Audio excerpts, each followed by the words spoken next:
Oke teman-teman, assalamualaikum warahmatullahi wabarakatuh. Kembali lagi ya bersama saya di channel Dunia Merpati teman-teman ya.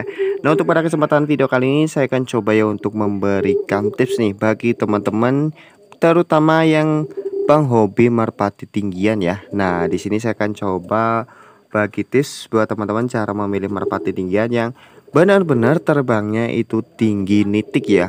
Jadi tingginya itu enggak sekedar tinggi tapi sampai nitik. Nah, di sini saya akan contohkan salah satu merpati saya yang turunan tinggi nitik ya, dan kita akan coba raba dan kita pelajari sama-sama apa aja yang harus diperhatikan dalam memilih merpati tinggian ya. Nah, sebelum lanjut ke pembahasannya, bagi teman-teman ya yang baru gabung tapi belum subscribe, silahkan ditekan dulu tombol subscribe-nya dan aktifkan tombol loncengnya supaya teman-teman gak ketinggalan jika di channel Dunia Merpati ini upload video terbaru seputar burung merpati. Nah, di sini yang pertama-tama saya perhatikan itu biasanya kalau memilih merpati, perhatikan matanya dulu teman-teman ya. Nah, ini faktor yang sangat penting buat diperhatikan ya.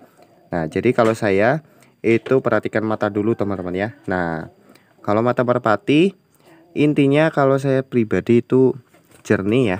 Nih, jernih, terus kalau bisa itu pupil hitamnya itu pekat ya, atau bulat dengan sempurna ya. Nih, bulat teman-teman. Nah, terus kalau dari segi warna pun itu tergantung selera sih teman-teman. Tapi kalau saya pribadi, kalau soal mata merpati itu paling suka itu warna cilamas ya.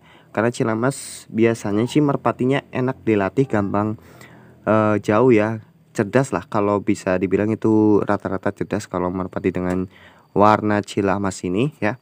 Nah, jadi warnanya itu kalau bisa cilamas terus jernih teman-teman ya.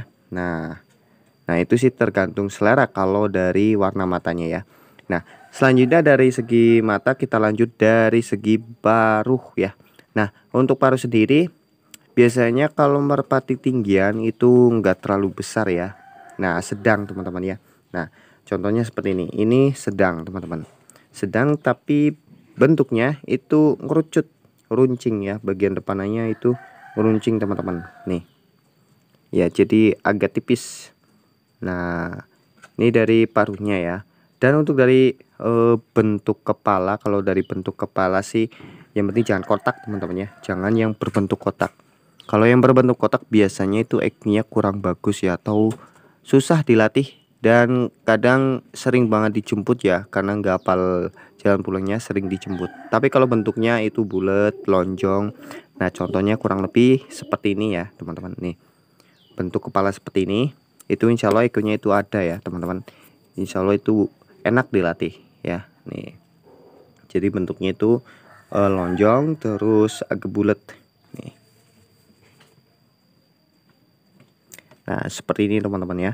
Nah, terus kita lanjut dari bodinya ya. Kita raba dulu bodinya. Nah, untuk bodi merpati yang bisa tinggian full nitik itu biasanya lebih ke ngapuk ya, bukan kenyal atau keras ya, tapi lebih ke empuk atau ngapuk teman-teman. Jadi kalau dipegang seperti ini empuk banget nih teman-teman. Meskipun merpati tersebut belum pernah terbang jauh sama sekali, itu bisa dicirikan atau bisa dirasakan kalau merpati bisa tinggi nitik itu empuk ya. Nih, dipegang itu empuk ya dan tidak keras. Nah, itu salah satu cirinya teman-teman. Tapi kalau dipegang keras terus kenyal biasanya itu tinggi, cuman cc-nya itu lebih kencang teman-teman ya. Terbangnya biasanya sih sprint ya. Kalau bodinya itu kenyal terus agak keras, itu biasanya terbangnya sprint. Tapi kalau bodinya dipegang itu ngempes ya, ngempes terus ngapuk, itu insya Allah bisa nitik teman-teman ya. Nah, itu dari segi body. Nah, selanjutnya kita lihat dari larnya atau sayapnya ya. Ini yang paling menentukan merpati bisa tinggi nitik atau tidak ya. Nah, kita coba buka untuk merpati saya ini. Nah, contohnya larnya seperti ini teman-teman tuh ya. Yang pertama itu rajin-rajin ya. Nih, rajin, rapih. Nah, terus dari bentuk larnya pun ini bulat-bulat ya, seperti yang sudah saya sering jelaskan. Kalau merpati tinggian pasti bulat-bulat, rapat-rapat jarak antar larnya teman-teman ya. Nih, teman-teman perhatikan ya. Nih, bulat-bulat. Nah, ini yang sebelah.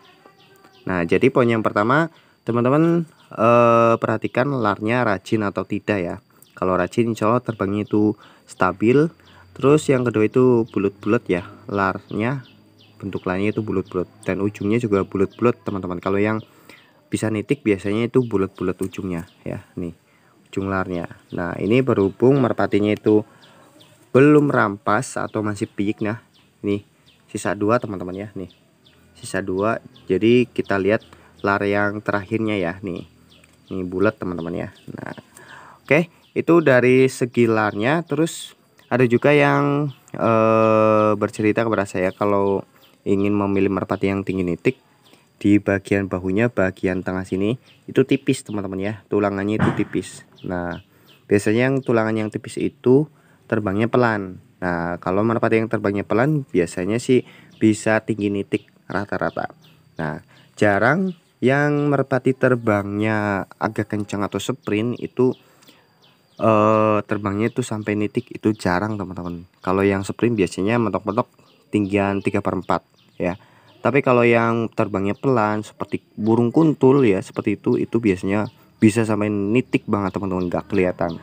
Nah itu salah satu cirinya teman-teman ya, atau yang teman-teman bisa pelajari ya dari larnya, yaitu bentuk lar, terus ujungnya bentuknya itu bulat ya.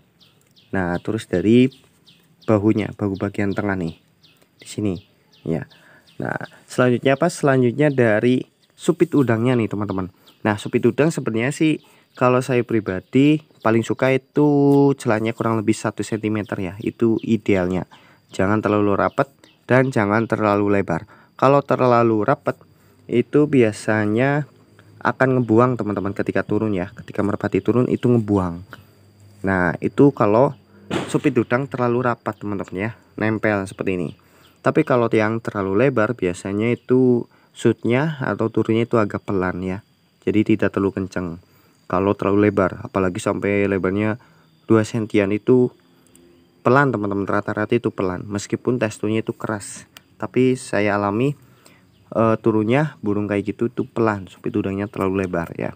Jadi idealnya sih kalau saya 1 cm aja itu sudah cukup atau setengah senti. Terus jangan rapat ya, jangan rapat teman-temannya.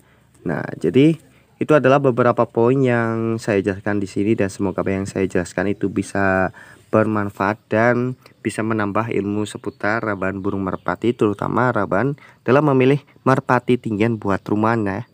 Nah itu dia, dan terima kasih yang sudah menonton sampai selesai, dan apabila ada kesalahan saya mohon maaf. Dan jika ada tambahan dari teman-teman silahkan tulis aja di kolom komentar supaya teman-teman yang lain juga tahu dan bisa belajar dari konten di sini ya. Nah jadi itu dia, dan sebelum saya akhiri, bagi teman-teman saya ingat lagi yang belum gabung, yang belum subscribe silahkan ditekan dulu tombol subscribe-nya dan aktifkan tombol loncengnya supaya teman-teman gak ketinggalan jika di channel Dunia Merpati ini upload video terbaru seputar burung merpati. Dan saya akhiri saja. Assalamualaikum warahmatullahi wabarakatuh.